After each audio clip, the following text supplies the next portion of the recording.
there are some schools that some people are just waiting on to kind of really hit their stride. What school do you think can make the biggest jump from where they are to the end of this cycle?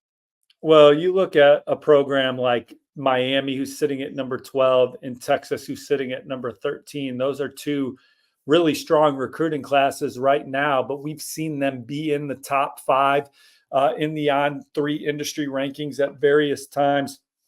And they got some big time players still out there. Both of them do. When you're talking about Texas, they just landed 5-star receiver Khalil Lockett, who you had on the show earlier this week. Him and his dad, Kobe. Make sure you Texas fans check out that interview if you haven't already. But Jamie French is a 5-star receiver that I think that they lead for. The number one athlete in the country, Michael Terry III. He's an in-state recruit. They're battling Nebraska and Oregon, but Texas certainly has solid footing there.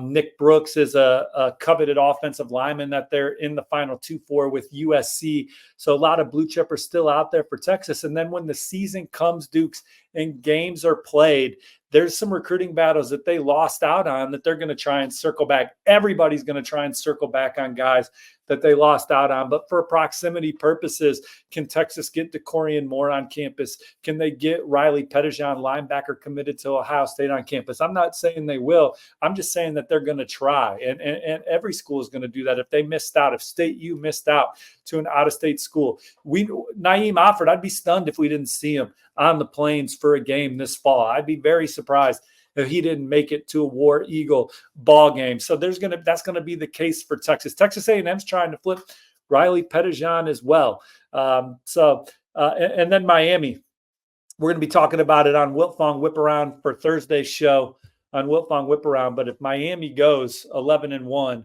like my man from Fox projected, Joel Klatt picked Miami 11-1. Miami goes 11-1. Miami had a top 5 class last year, mediocre campaign. If they go 11-1 this year, the guys that they'll be able to get back in on, the DJ Pickett's, they're trying to battle Georgia for 5-star defensive lineman Elijah Griffin. There's some wideouts they'll try and flip. Miami's certainly a program that'll be fun to watch if they get off to a hot start. I kind of also the same for Florida. That first game of the year, Florida versus Miami Dukes, that's going to be fantastic. A lot of recruiting implications for that ball game. All the premier players in the Sunshine State are expected. I think they'll have a lot of guys committed elsewhere in the stands. Ty Jackson, number 1 linebacker in the country per On3, will be in the stands. He likes Miami. He likes Florida State. He likes Florida. Alabama's in there as well.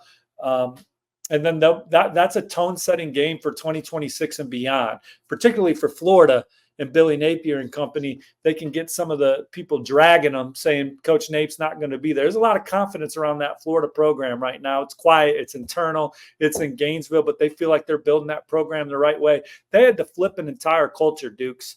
When Coach Napier got into Gainesville, it was a program that lacked toughness, and it is a program that lacked discipline, and it was a program that lacked playmakers. I think they've done a good job going out there getting playmakers. They got one of the most veteran quarterbacks in the country under center.